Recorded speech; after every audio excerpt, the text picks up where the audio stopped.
और इस वीडियो में हम चर्चा कर रहे हैं कि एकादशी कब की है। लोग कंफ्यूज हो रहे हैं कि 7 मई की है कि 8 मई की है, तो आप सुन लीजिए। सबसे पहले तो मैं आपको कह दूं, एकादशी का व्रत करने वाला व्यक्ति सर्व पाप विमुक्तो विष्णु लोकम मय्यते, संपूर्ण पाप जलते हुए वो भगवान नारायण के घर ही जाता है। इसमें कोई संशय वाली बात नहीं है।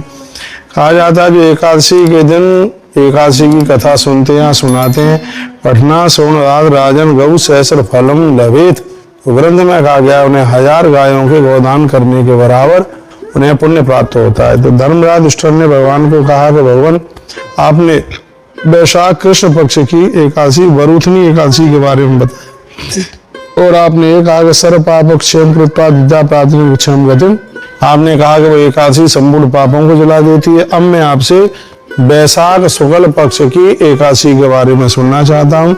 युधिष्ठिर कहते हैं कि वैशाख शुक्ल पक्ष हेतु किन नाम एकादशी भवेत किम फलम को व्यस्त तत्र कथयस्व जनार्दन। हे भगवान, आप मुझे विस्तार पूर्वक बताइए कैसे एकादशी का नाम क्या है, एकादशी के बारे में बताएं।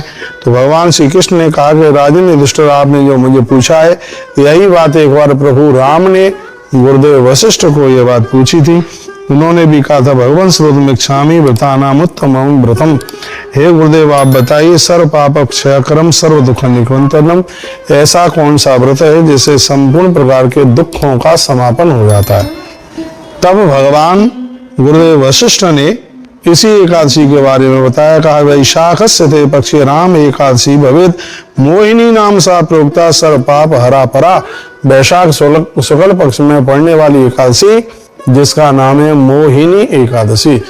जैसे एकादशी का व्रत करते हैं निश्चित रूप से वह लोग बड़े बड़भागी है, भाग्यशाली है। तो अब के बार यह एकादशी 8 तारीख को यानी 8 मई को पड़ रही है। यदि धोखे से भी आपने एकादशी 7 मई को कर ली तो ये समझना कि ये पूरे 1 वर्ष के पुण्यों को समाप्त कर देगी, क्योंकि 7 मई को 10:15 बजे आरंभ हो रही है। उदिता में बिल्कुल भी है ही नहीं, और ये उदिता में भी एकादशी होती तो इसको मान्यता मिल जाती, उदिता में है नहीं। और 8 तारीख को एकादशी उदिता में है, दोपहर को 12:30 बजे तक रहने वाली है।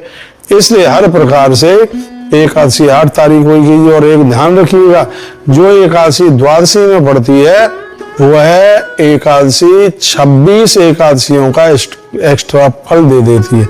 उस एकादशी की बहुत बड़ी महिमा है। ये एकादशी द्वादशी भेदी एकादशी होती है। 10वीं भेदी एकादशी कभी नहीं करना, और द्वादश भेदी एकादशी कभी भी नहीं छोड़ना। मैंने तो यहाँ तक आपको कहा है कि यदि 10वीं भेदी एकादशी है और दूसरे दिन एकादशी बिल्कुल नहीं है, पूरी द्वादशी है, तो भी 10वीं वाली एकादशी को त्याग करके सिर्फ द्वादशी का व्रत कर लेते हैं तो भी आपको 11 करने का ही पुण्य प्राप्त होता है।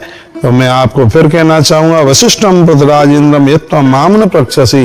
गुरुदेव वशिष्ठ ने जिस मोहिनी एकादशी की महिमा का वर्णन किया वही मैं आपके बीच में बात रख रहा हूँ।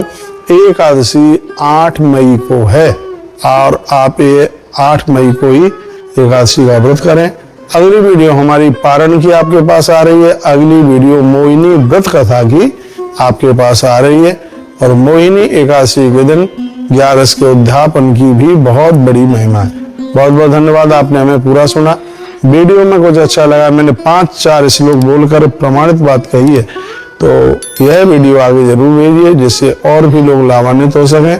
और जब तक दूसरी वीडियो आ रही है इंतजार करें और अपना ख्याल रखें, अपना ध्यान रखें। गर्मी ज्यादा है, प्याज मत खाइए, लेकिन घर के बाहर निकलें तो अपनी जेब में प्याज रख करके जरूर चलिएगा। एकादशी का व्रत आप जरूर कीजिए। हर वैष्णव लोगों के लिए 11 का व्रत किसी वरदान से कम नहीं है। मैंने कहा आपको पठना श्रवण राजन गौ सहस्र फलम लभेत, एकादशी का व्रत करने से, एकादशी के दिन एकादशी की कथा सुनने से 1000 गौदान करने के बराबर फल मिलता है। धन्यवाद। इन्हीं शब्दों के साथ हर हर महादेव, घर घर महादेव।